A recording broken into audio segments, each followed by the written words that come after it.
Hi everyone, and welcome to the Texas Water Development Board's latest water and weather report. I'm Dr. Mark Wenzel, a hydrologist in the Surface Water Division here at the agency, and today we'll be taking a look at conditions for our state at the end of April 2021.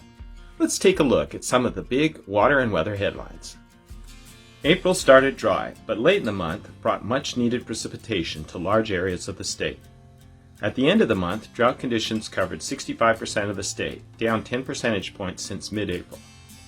Statewide, storage in our water supply reservoirs was up slightly, about half a percentage point, to end the month at 82.6% of capacity, about 1.5 percentage points less than normal for this time of year. And La Nina conditions, which are at least partially responsible for drought in Texas, have a nearly 80% chance of dissipating in the April to June timeframe. Let's take a closer look at April precipitation relative to what is considered normal for the month. The grays, greens, blues, and purples on this map show areas where precipitation was above normal. The yellows, oranges, and reds were below normal. Notice there's not a lot of middle ground. If you were fortunate enough to get a few storm tracks over your area in April, you got precipitation, and lots of it. If the storm tracks missed you, you got very little.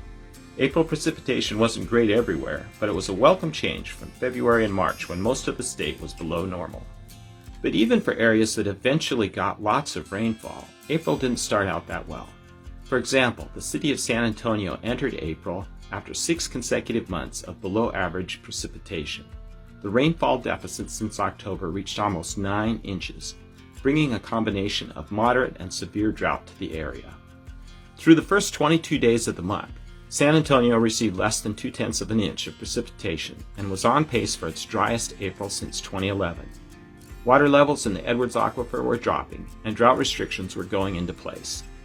But late in the month, storms started tracking over the area, and San Antonio finished April with more than 6 inches of rainfall, the third wettest April in 128 years.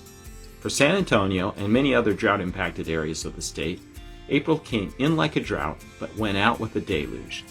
The results of all that beneficial rainfall are only beginning to show up on the U.S. Drought Monitor map for Texas.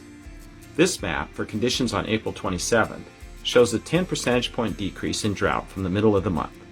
Since this map was released, the last few days of April and the first few days of May have brought additional rainfall, setting us up for additional improvements in coming weeks. From a statewide perspective, we're not out of drought yet, but we're certainly headed in the right direction. That concludes our report. Until next time, I hope you all stay healthy and safe.